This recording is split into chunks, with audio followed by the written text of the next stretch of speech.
वहीं लगातार बारिश से आई बाढ़ ने मणिपुर में 19,000 से ज्यादा लोगों को प्रभावित किया, जबकि 3,300 से ज्यादा घर क्षतिग्रस्त हुए। अधिकारियों के मुताबिक अपने घरों और इलाकों से निकाले गए लोगों की मदद के लिए 31 राहत शिविर बनाए गए हैं। ज्यादातर इम्फाल ईस्ट जिले में इम्फाल और इम्फाल ईस्ट के कई हिस्से जलमग्न हैं। राजधानी में कई दफ्तर, अस्पताल जलमग्न हैं, जिसमें सरकारी जवाहरलाल नेहरू आयुर्विज्ञान संस्थान भी शामिल है, क्योंकि इम्फाल नदी चेक्कन इलाके में उफान पर है।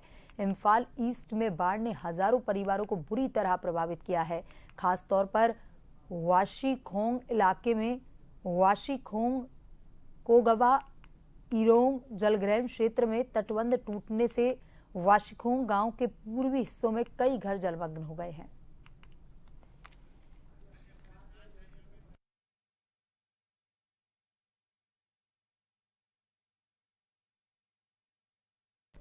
और इसी खबर पर ज्यादा जानकारी के साथ हमारे संवाददाता योगेंद्र पंचोली हमसे लाइव जुड़ चुके हैं। योगेंद्र, पूर्वोत्तर राज्यों में 29 मई को मानसून ने दस्तक दे दी। 5 दिन बीत गए हैं, लेकिन मानसून जो है यहां से हिलने का नाम नहीं ले रहा है। भयंकर बारिश का दौर जारी है और काफी क्षति भी अब यहां पर देखने को मिल रही है। क्या कुछ अपडेट है मौसम को लेकर के? देखिए, पूर्वोत्तर राज्यों में जो प्री मानसून की शुरुआत हो चुकी है और लगातार वहाँ जो बारिश का दौर है वो जारी है, रुक रुक जारी है। वहीं अगर बात करें सिक्किम की बात करें या आसाम की बात करें तो आसाम में तो बाढ़ के हालात बने हुए हैं और पूर्वोत्तर राज्य हैं वहाँ पर लगभग 3 दर्जन से ज़्यादा लोग हैं, उनकी इस तरह की जो भूस्खलन समेत तेज जल प्रवाह के कारण डेथ भी हो चुकी है। वहीं दूसरी तरफ ये भी है कि आगामी कई दिनों तक अब ये जो चक्र है वो ऐसे ही रहने वाला है, बारिश का दौर है, चलने वाला है। सिक्किम की में जहाँ यहाँ बचाव कार्य लगातार करवाए जा रहे हैं, मणिपुर में भी स्थिति ऐसी ही है। इसके अलावा अरुणाचल प्रदेश है, वहाँ पर भी बारिश का दौर जारी है। लेकिन सबसे ज़्यादा जो भूस्खलन और अन्य जो घटनाएं हुई है वो यहाँ सिक्किम में हुई है। वहीं दूसरी तरफ लगातार 3 दिन से जल भराव की स्थिति के कारण असम में भी काफ़ी लोगों के लिए और बचाव कार्य में प्रशासन जुटा हुआ है। वहीं दूसरी तरफ अगर देखा जाए तो उत्तरी भारत के जो इलाके हैं वहाँ पर भी अधिकतर जो ज़िले हैं वहाँ पर तेज रफ्तार के साथ पश्चिमी हवाएं चल रही हैं। कहीं राहत की बारिश हो रही है तो कहीं तेज अंधड़ और आंधी, और इसके अलावा जो कि उमस और गर्मी से लोग परेशान हैं। राजस्थान में भी कमोबेश ऐसी ही स्थिति है। हालांकि कल शाम को जब मौसम में बदलाव आया था उसके बाद बारिश का दौर चला था। रुक रुक कर राजस्थान के कई जिले ऐसे हैं जहां पर बारिश हो रही है।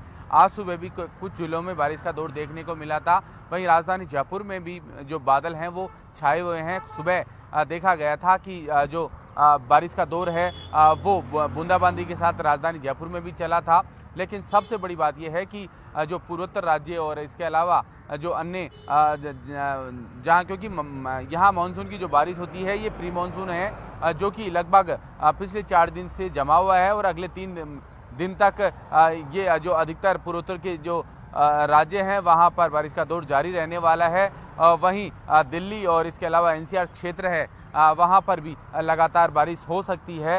हालांकि इस बीच ये भी है कि जो पाकिस्तान की तरफ से पश्चिमी हवाएं जो आ रही हैं उन हवाओं का रुख भी बता रहा है कि कुछ ज़िले हैं जहां पर तेज़ रफ्तार से हवा भी चल सकती है और उमस और गर्मी का एहसास भी हो सकता है। लेकिन क्योंकि अब धीरे धीरे प्री मानसून की जो बारिश है उसका दौर भी शुरू होगा।